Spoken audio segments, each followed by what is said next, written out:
भगवान चरण कमलों में मेरा शांत शीश साधन बना। बहुत ही सौभाग्य की बात है कि हम सब लोग पितृपक्ष के अंतिम दिवस में पवित्र पितरों का उनका इतिहास, उनकी कथा, पितृ पूजन कैसे करें, क्यों करें इत्यादि विषयों पर बहुत बढ़िया व्याख्यान अभी सुन रहे थे पूज्य आचार्य श्री वर्मा जी के श्रीमुख से। और उसके पूर्व हमारे बहुत ही सम्माननीय श्री गणेश पटेल जी के माध्यम से श्रद्धांजलि, तिलांजलि, मृतक कर्म इत्यादि से संदर्भित विषयों पर बहुत ही अच्छी चर्चा, महत्वपूर्ण चर्चा सुन रहे थे। और इस पटल के संयोजक संचालक आदरणीय पटेल सर जी के माध्यम से माता जी का वृत्तांत भी सामने आया कि गरुड़ पुराण 18 पुराणों में से पुराण है और उसकी कथा कितनी जीवंत है, उसमें जो बातें बताई गई है वो आज भी कितनी सार्थक है, इस बात को वो वृत्तांत जो है स्पष्ट करता है। गरुड़ पुराण की कथा सुनते सुनते माता जी आरती में सतगुण हुई और तेरा तुझको सौंपता क्या लागे यह मोर, इस भाव भूमि में वे प्रवेश कर गई। और अभी जैसा कि पटेल सर जी ने बताया कि माँ को गुजरे इस संसार से विदा हुए 5 साल हो गए पर वे कभी भी स्वप्न में नहीं आई है।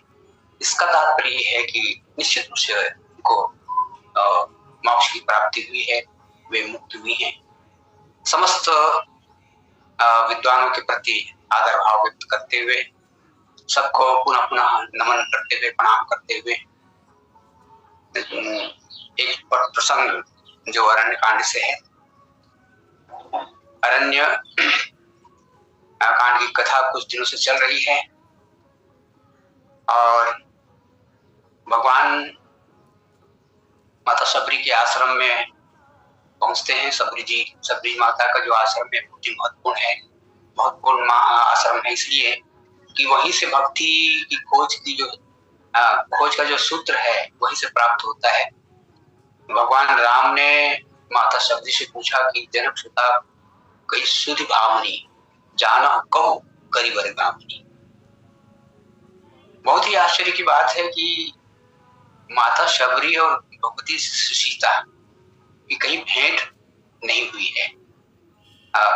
कथा के आधार पर तो हम ऐसी कह सकते हैं कि कोई चर्चा कथा के माध्यम से ऐसी चर्चा नहीं मिली कि भगवती सीता और सबरी माता का की कहीं भेंट हुई हो। पर भगवान सबरी माता से ही पूछते हैं कि जनक सुता कई सुधि भावनी, यदि उनकी खबर जानती हो तो आपको। और तब सबरी माता भी बहुत ही रहस्यमयी माँ है। उन्होंने भी यही कहा कि पंपा सर जा रखवाई तहाँ होई सुग्रीव मिताई। आप पंपा सर जाइए, वहां सुग्रीव होगी और सुग्रीव ही वानरों को भेज करके श्री सीता की खोज कराएंगे। अब देखिए हमारी जो ये सबरी माता है वह भी भक्ति का ही प्रतीक है और माँ श्री सीता जी भी भक्ति ही हैं। अब एक है साधना भक्ति, माँ सबरी साधना भक्ति और माँ श्री सीता जी सिद्धा भक्ति है।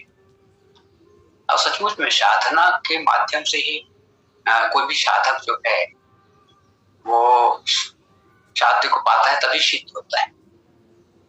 तो सचमुच में भगवान बहुत ही अनोखे ढंग से पूछते हैं और माँ बहुत ही सुंदर ढंग से उसका उत्तर देती है और भगवान राम उन्हीं के निर्देशानुसार पंपासर धारते हैं। पंपासर का बहुत ही सुंदर वर्णन पंपा सरोवर का सुंदर वर्णन गोस्वामी जी महाराज करते हैं। मुनि प्रभु गए सरोवर तीरा, पंपा नाम गंभीरा। बहुत ही गहरा और सुंदर तालाब जिसका नाम है पंपा सरोवर। गोस्वामी जी का जो चित्रण है रामचरितमानस में, चाहे वो प्रकृति का चित्रण करें, चाहे ऋतुओं का चित्रण करें, गोस्वामी जी का जो प्रकृति चित्रण है वो उद्देश्यवादी है। वे चित्रण करते करते वे अध्यात्म की ओर, दर्शन की ओर हमको ले जाते हैं। आप देखिए ना, पंपा सर का भी वर्णन कर रहे हैं। उन्हीं प्रभु गए सरोवर तीरा, अब पंपा नाम गंभीरा। बस इतना ही वर्णन उन्होंने किया। बस दो शब्द उस पंपा सर के बारे में गोस्वामी जी ने कहा कि वो बहुत सुंदर है और बहुत गहरा है।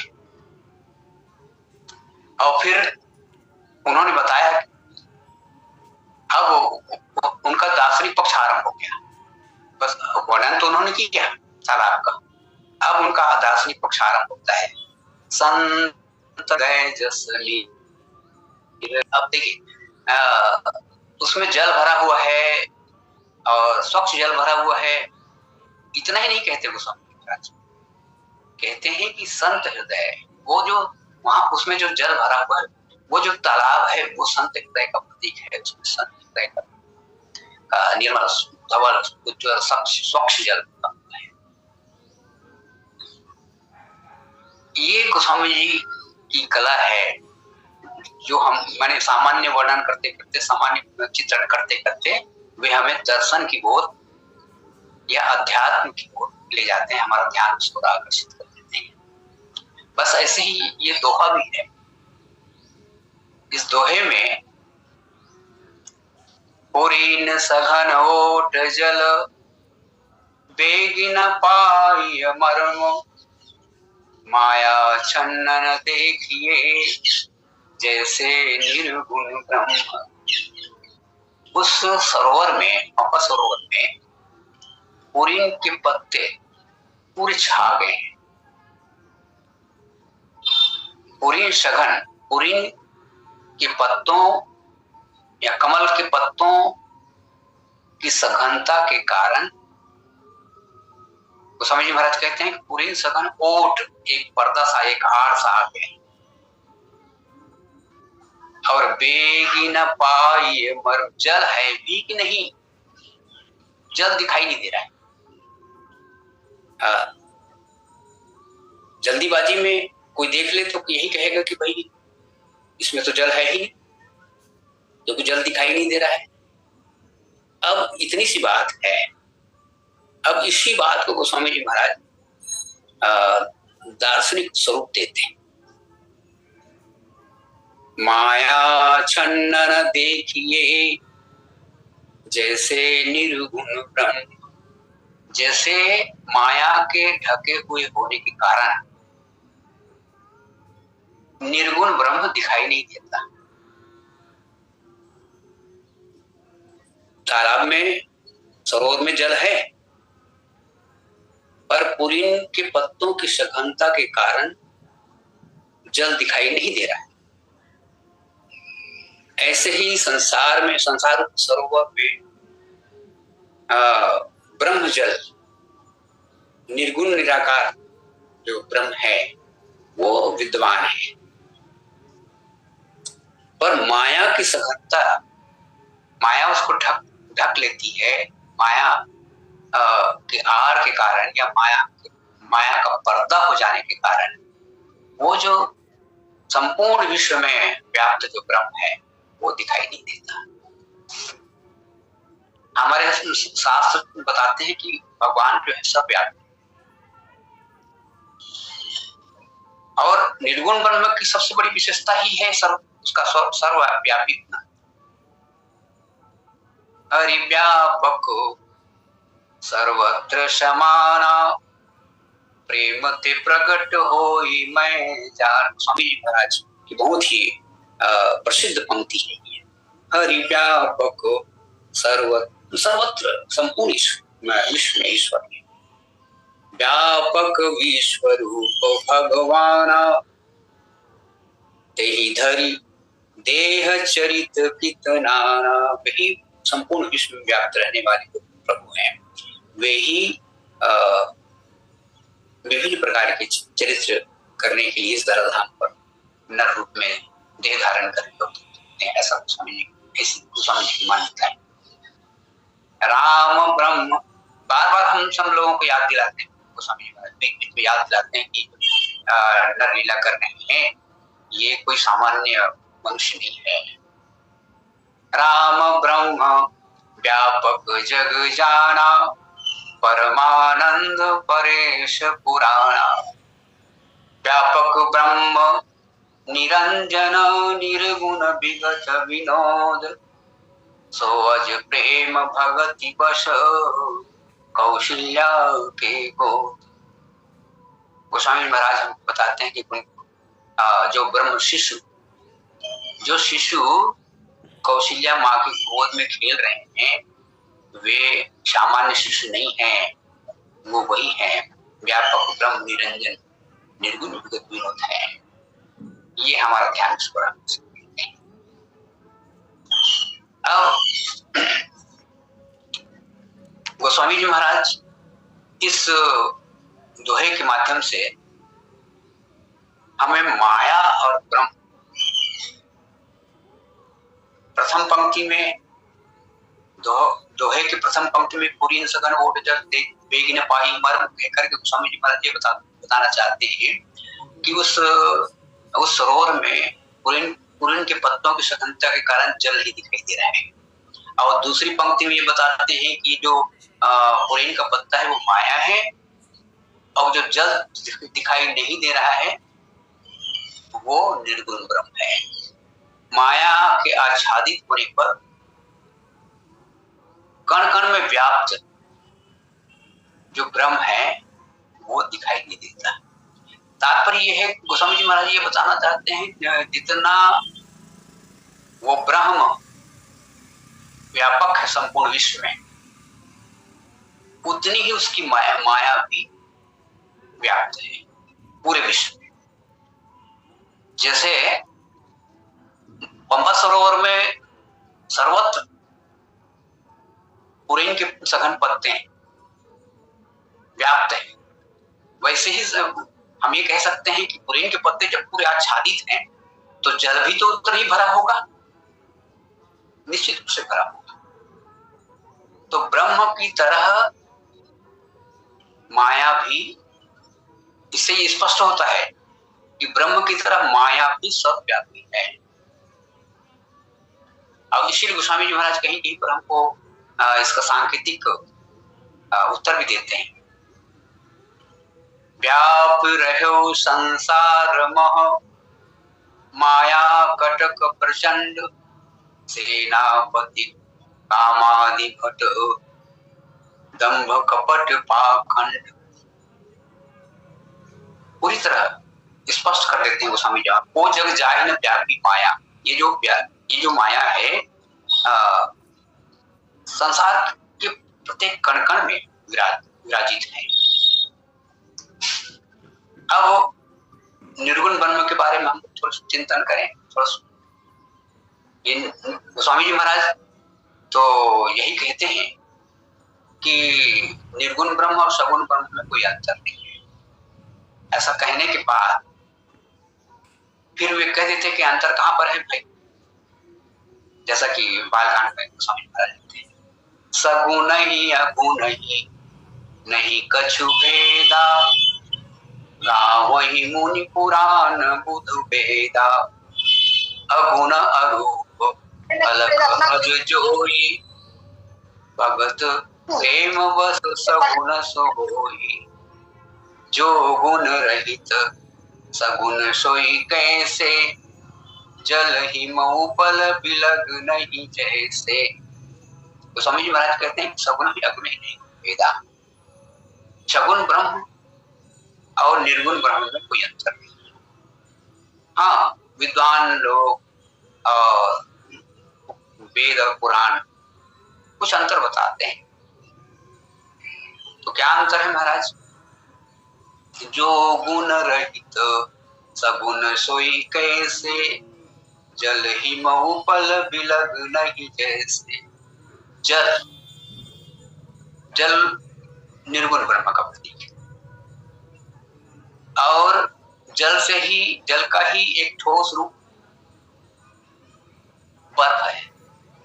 यहाँ दो दो उदाहरण को समझ में आते थे, दो दो उपमाएं दी गई सगुण ब्रह्म को समझाने के लिए। स्वामी जी महाराज दो उपमा का प्रयोग करते हैं। जल ही महु पल बिलग नहीं जैसे।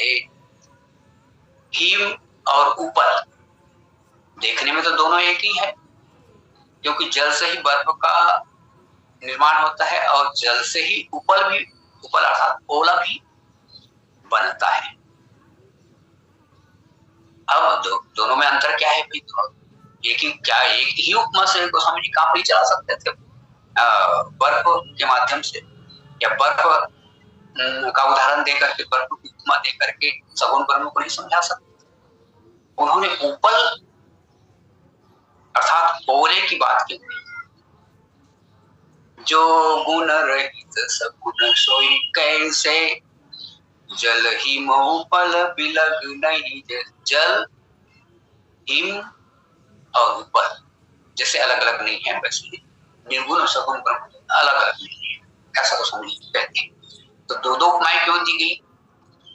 तो हम सब लोग जानते हैं, ईश्वर जब इस धराधाम पर अवतरित होता है तो अपनी दो विशेष शक्तियों को लेकर अवतरित होता है। वो दो विशेष शक्तियां क्या है?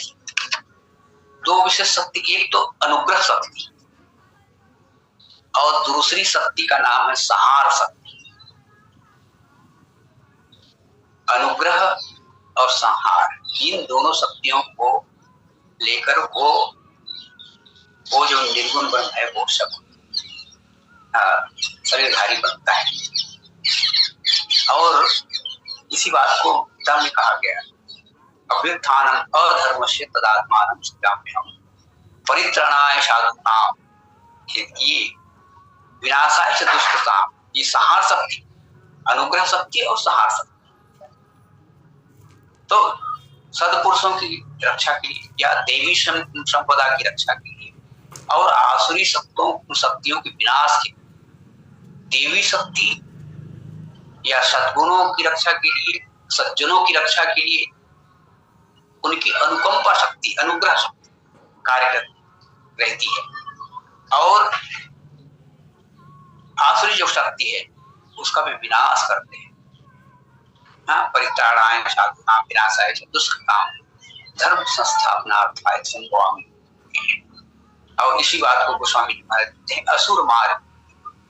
वो असुर मारी जो शक्ति है भगवान की, संहार शक्ति। असुर मार आपहि सुरन राखहि निज से जग विस्तारेण सत्यस राम जनन करे। तो वो भगवान इन दोनों शक्तियों को लेकर, तो ये जो ओला है, यही जो है ओला जब गिरता है तो फसलें नष्ट हो जाती। बस ऐसे ही संसार में जब अत्याचार, अनाचार, दुराचार, पापाचार फसलें जब लहलहाने लगती है तब भगवान जो है ओले के रूप में शगुन हो जाते हैं, साकार शरीर धारण करके धराधाम पर आते हैं। माने उन आसुरी तत्वों के विनाश के लिए ओले के रूप में। इसलिए गोस्वामी जी महाराज बर्फ की उपमा तो देते थे और साथ ही साथ उपल की भी उपमा देते हैं। तो इस तरह वो जो ब्रह्म है जिसको हम लोग निर्गुण निराकार कहते हैं, वो जो ब्रह्म है वो सर्वव्यापी है। जैसे यहाँ क्या दिखाई दे रहा है? तालाब में ये दिखाई दे रहा है कि जल दिख ही नहीं रहा है, केवल पुरैन के पत्ते ही दिख रहे हैं। पुरैन के पत्तों की सघनता के कारण जल नहीं दिख रहा है, जैसे माया के सर्वत्र होने के कारण निर्गुण ब्रह्म दिखता नहीं है। ये गोस्वामी जी बस इन्हीं दोनों बिंदुओं पर चर्चा करना चाह रहे हैं। जल नहीं दिखाई दे रहा है, मंदिर तो पर नहीं दिखाई दे रहा है। हाँ, क्यों नहीं दिखाई दे रहा है? क्योंकि पुरैन के पत्ते जल को ढक लिए, और पुरैन के पत्ते जिस प्रकार जल को ढक लेने पर जल नहीं दिखाई देता, उसी प्रकार माया से ढक जाने के कारण निर्गुण ब्रह्म नहीं दिखाई देता। पर क्या जल नहीं है? जल है। पुरैन के पत्ते हैं तो जल है। अब गोस्वामी जी महाराज यही कहते हैं कि वो जो ब्रह्म है वो सर्वव्यापी है, भले नहीं दिख रहा है पर है। संत कबीर से पूछा गया, महाराज आपका जो ईश्वर है वो कहाँ तक है, कहाँ तक देखते हैं आप? तो उन्होंने कहा कि वो तो सर्वत्र है। लाली मेरे लाल की चित देख लाल, और लाली देखन मैं गई मैं भी हो गई लाल। माने सर्वत्र, जिधर ब्रह्मविद ब्रह्मे भवति, जो उसको देख ले तो वो ब्रह्म ही हो जाता है। ऐसे ही कुछ शायरी करने वाले जो कविगण हैं उनने भी इसे ही कहा है कि खुदाए खलक ये सब तस्वीर के दाने, जड़ चेतन में सब जगह भगवान को देखते हैं, ईश्वर को देखते हैं। खुदाए खलक ये सब तस्वीर के दाने हैं, नजरें फिरती रहती है, इबादत होती रहती, बस दृष्टि का आवागमन होता रहता है और पूजा हो जाती है, इबादत हो जाती है। एक किसी शायर ने कहा कि वो सब जगह है, पक्षी जो बोलते हैं उसमें भी है, फूल जो खिले हुए हैं उसकी खुशबू में उसका एहसास किया जा सकता है। गुलशन में सबा की जो तेरी है, वो शायर कहता है, गुलशन में शबा की जो तेरी है, बुलबुल की जुबां पे गुप्त तेरी है, हर रंग में जलवा है तेरी कुदरत का, हर रंग में जलवा है तेरी कुदरत का, जिस फूल को सूंघता हूं खुशबू तेरी है। माने सर्वत्र ईश्वर। अब हम ये देखेंगे कि जो ब्रह्म है और माया है उसके बीच संबंध कैसा है। और उसी संबंध को तो यहाँ पर गोस्वामी जी महाराज बताना चाहते हैं। माया छन्न देखिए जैसे निर्गुण ब्रह्म, पुरीन सघन ओट जल बेगिन पाई मर्म। पुरीन के पत्तों के शकंता के कारण जिस प्रकार जल नहीं दिखाई दे रहा है, उसी प्रकार माया जब पूरा छा जाती है हमारे आंखों के सामने तो वो निर्गुण ब्रह्म दिखाई नहीं देता है। अच्छा, अब ये बात है, पुरीन के पत्ते हैं, इसका तात्पर्य ये है कि जल है। पुरीन के पत्ते हैं माने माया है, और यदि पुरीन के पत्ते हैं इसका तात्पर्य ये है कि जल जरूर है। माया है, ब्रह्म है तभी माया है, जल है तभी पुरीन के पत्ते। पुरीन के पत्ते हैं इसका तात्पर्य ये है कि जल है, और माया है इसका तात्पर्य ब्रह्म है। यदि हम ऐसा कहें कि भाई जल नहीं है पुरीन के पत्ते हैं तो ये गलत होगा। माने ब्रह्म नहीं है माया है ऐसा कहीं गलत होगा, क्योंकि ब्रह्म से ही माया की उत्पत्ति है। माने जल से जिस प्रकार पुरीन के पत्ते का संबंध है वैसे ही ब्रह्म और माया का संबंध है। दोनों को नित्य कहा शास्त्रों ने, दोनों नित्य, जीव भी नित्य है, ब्रह्म भी नित्य है, माया भी नित्य है, ऐसा शास्त्रों ने कहा है। पर जल है तभी पुरीन के पत्ते हैं, पुरीन के पत्ते हैं इसका तात्पर्य है कि जल है, पुरीन के पत्ते हैं माने माया है, और ये माया है माने ब्रह्म है, और ब्रह्म है तभी माया। इसलिए गोस्वामी जी महाराज कहते हैं कि पुरीन के पत्ते हैं इसका तात्पर्य है कि जल है। पुरीन सघन ओट जल बेगिन पाई मर्म, माया छन्न देखिए जैसे निर्गुण ब्रह्म। अब हम ये देखिए, इसमें एक शब्द है ओट। ओट का तात्पर्य होता है पर्दा, आड़। हाँ, और ओट हो जाने के कारण या हमारी आंखों के सामने पर्दा पर्दा पड़ जाए, चाहे वो वस्त्र कहीं क्यों न हो, ऐसी कोई दीवार हो, तो उसके पीछे जो वस्तु है वो दिखाई। बस ऐसे ही ये ब्रह्म तो सब जगह है, पर एक पर्दा आ गया माया का, इसलिए उस ब्रह्म से हमारा परिचय नहीं हो पा रहा है, उसको देख नहीं पा रहे। ये एक छोटा सा दृष्टांत विद्वानों के मुझसे सुना गया है। एक राजा जी घोषणा करते हैं कि मैं राज उद्यान में कल सवेरे 8 बजे से लेकर शाम 5 बजे तक छुप जाऊंगा। जो व्यक्ति अपनी प्रजा में उन्होंने घोषणा करवाई, जो व्यक्ति मुझको खोज लेगा या मुझको पा लेगा, वो राज्य का सबसे बड़ा अतिथि माना जाएगा, उसका विशेष स्वागत। और निर्धारित जो समय है उसमें राज उद्यान खोल दिया गया। राज उद्यान खोलने पर सब लोग राजा जी को खोजने के लिए उस उद्यान में प्रवेश किए। तो उस उद्यान में हो क्या रहा था, वहाँ कई तरह के सांस्कृतिक कार्यक्रम हो रहे थे। कहीं पर जादू का खेल हो रहा है, कहीं पर नृत्य हो रहा है, कहीं पर मीठे सुस्वादु व्यंजन बांटे जा रहे हैं निःशुल्क, कहीं पर राजसी वस्त्र बांटे जा रहे हैं निःशुल्क। अब लोग इन्हीं वस्तुओं की ओर चले गए, इनको ही देखने लगे, खेल तमाशे देखने लगे, नाच गाना देखने लगे, जादूगरी का खेल देखने लगे, सुंदर मीठे व्यंजन खाने की लालसा से उधर चले गए। राजा जी को खोजना है, इसकी स्मृति किसी को नहीं रही। अब निर्धारित जो समय है वो पूर्ण हो गया, अब सब बाहर निकाल दिए। अब बाद में वे सब पछता रहे हैं कि हम किस काम के लिए गए थे और किस काम में उलझ गए हैं।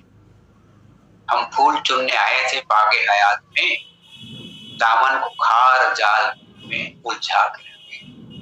बस यही है, वो जितना कुछ हो रहा था उस उद्यान में वही माया है, और जो राजा है वो अदृश्य था, दिख नहीं रहा था, कहीं पर रहा होगा वहां। यदि वे लोग चाहते तो ये जो खेल तमाशे हैं वो छोड़ करके उनको ढूंढने में समय व्यतीत कर सकते, पर उन्होंने ऐसा नहीं किया। बस ऐसे ही है, सामने जो दिखाई देती है वो माया है, और माया के अवगुंठन के कारण, पर्दा के कारण ब्रह्म है वो दिखाई देता। जैसे यहाँ पर पुरीन के पत्तों की स्वतंत्रता के कारण जो जल है वो दिखाई नहीं दे रहा है, बस ऐसे ही है। एक बहुत अच्छी पंक्ति इस संदर्भ में काकभूषण जी ने गरुड़ जी को बताई कि महाराज, माया का ऐसा पर्दा है हमारी आंखों के सामने कि वो जो ब्रह्म सर्वत्र है वो दिखाई नहीं देता। माया बस मति मंद अभागी, हृदय यमुनिका बहुविधि लागी। यमुनिका, जमनिका माने यौनिका, यौनिका माने पर्दा। हमारे हृदय के सामने, हमारे मना पटल में, हमारी आंखों के सामने एक बड़ा सा पर्दा पड़ गया है, और इसीलिए उसके पीछे क्या है वो दिखाई नहीं देता, माने ब्रह्म ही दिखाई देते हैं। और हम सब लोग जानते हैं माया को दो भागों में हम लोग बांटते हैं, और उसकी परिभाषा भी ऐसी की गई है, मैं और मोर तोड़ माया जी उसकी जीव निकाया। मैं मेरा तू तेरा यही माया है। मैं माने मेरी अहंता, और मेरा माने मेरी ममता, यही दो हैं जो माया के स्वरूप हैं। हिरण्याक्ष की मृत्यु के पश्चात हिरण्यकश्यप बहुत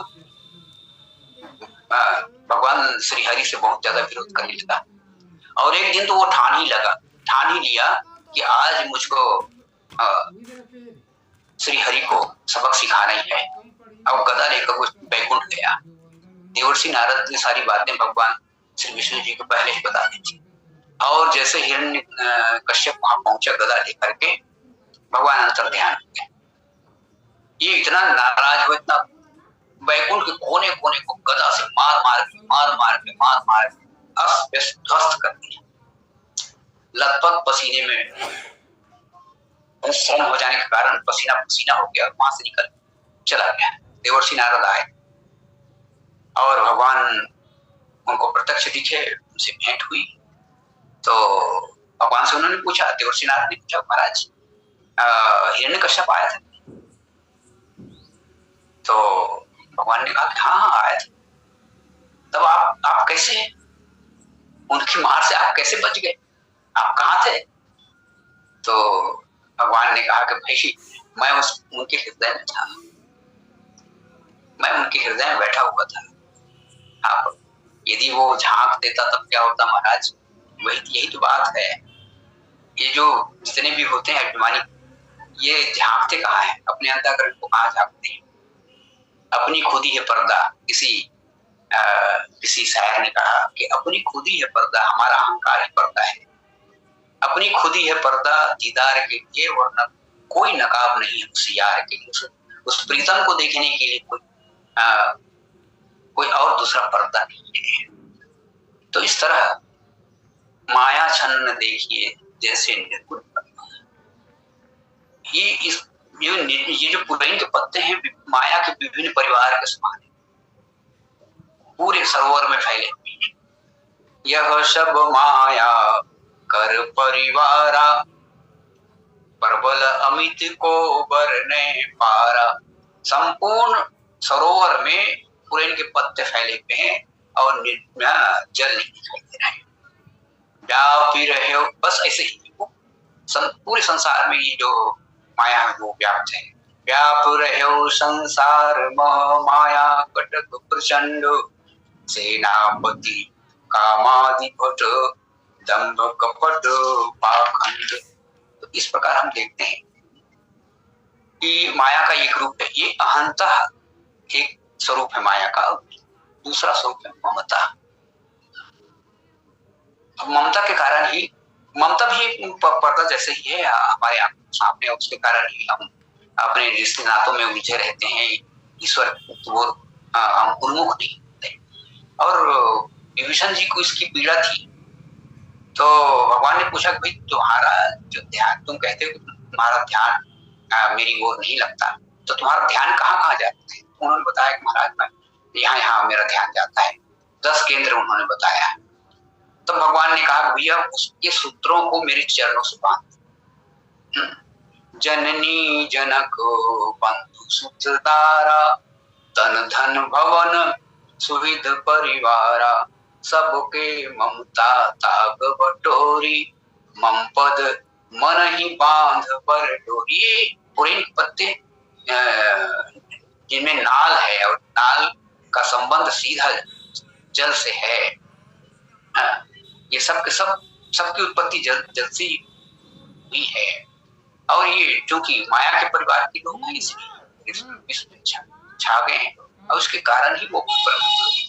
तो भगवान ने कहा कि ये जो सूत्र अन्यत्र रिश्तों में ये जो धागे गए हुए हैं, इन धागों को बढ़िया मोटा कर लो, बट लो और बट करके मेरे चरणों में बांध दो, तो निश्चित रूप से तुम्हारा ध्यान मेरी ओर होगा और ममता का भाव तुम्हारे जीवन में नहीं होगा। तो इस प्रकार विभिन्न रूपों में इस दृश्य को रामचरितमानस में समझाया गया है। माया छन्न न देखिए जैसे निर्गुण ब्रह्म। यदि जीवन पथ में चलना हो तो हम ऐसे चले जैसे लखन लाल जी चलते थे। आगे राम लखन बने पाछे, तापस वेश विराजत काछे, उभय बीच सिय सोहती, कैसे ब्रह्म जीव बिच माया, जैसे प्रभु पद रेख बीच बिच सीता, धरती चलती मग चलती धरती चरण मग चलती सबीता, सिय राम पद अंक बराए, लखन चलहि मग दाहिन लाए। लखन लाल जी के चलने की जो युक्ति है, वे जिस ढंग से चलते हैं तो माया के पीछे, राम जी आगे ज्ञान, आगे आगे राम जी चल रहे हैं, पीछे माँ सीता जी चल रही जो माया स्वरूप है, और ठीक पीछे लक्ष्मण जी चल रहे हैं। पर लक्ष्मण जी के जो चलने की जो पद्धति है वो बड़ी अनूठी है। ऐसे ही हम चलें जैसे लक्ष्मण जी चल रहे हैं। कैसे? प्रभु पद रेख भी, मर्यादा का रक्षा करते हुए, प्रभु के पद चिन्हों को बचाते हुए, और जिस प्रकार भगवती चल रही है वैसे लखन लाल जी भी चल रहे हैं। सिय राम पद अंक बराए, लखन चलहि मगदाई। ठीक पीछे सीता जी के चलते लखन जी तो केवल सीता जी ही दिखाई देती, माने माया ही दिखाई देती, पर वे थोड़ी दाहिनी होकर चल रहे हैं। इससे ब्रह्म भी दिख रहा है और माया भी दिख रही है। यदि ऐसी युक्ति जो साधक है वे करें तो ब्रह्म भी दिखेगा और माया, माने पुरीन के पत्तों को थोड़ा सा हम हटा ले तो जल स्पष्ट रूप से दिखाई देगा। वो क्योंकि पुरीन के पत्तों में वो जल जो है ढका हुआ है, निर्गुण ब्रह्म जो है माया से ढका हुआ है। माया को थोड़ी सी बगल से यदि हम लक्ष्मण जी की तरह चले तो निश्चित रूप से ब्रह्म का भी दर्शन होगा और माया को भी हम देखते रहेंगे। अब इसीलिए किसी संत ने कहा है कि न जग छोड़ो न हरि भूलो, कर्म कर जिंदगानी में, रहो तुम संसार में ऐसे जैसे कमल रहता है पानी में। ऐसा सुंदर सा संदेश इस प्रसंग के माध्यम से हम लोग प्राप्त होता है। समय अपनी सीमा पर है, मैं अपनी वाणी को विराम देता हूँ और आगे पटेल जी उस कहेंगे। बोलिए श्यावर रामचंद्र की जय।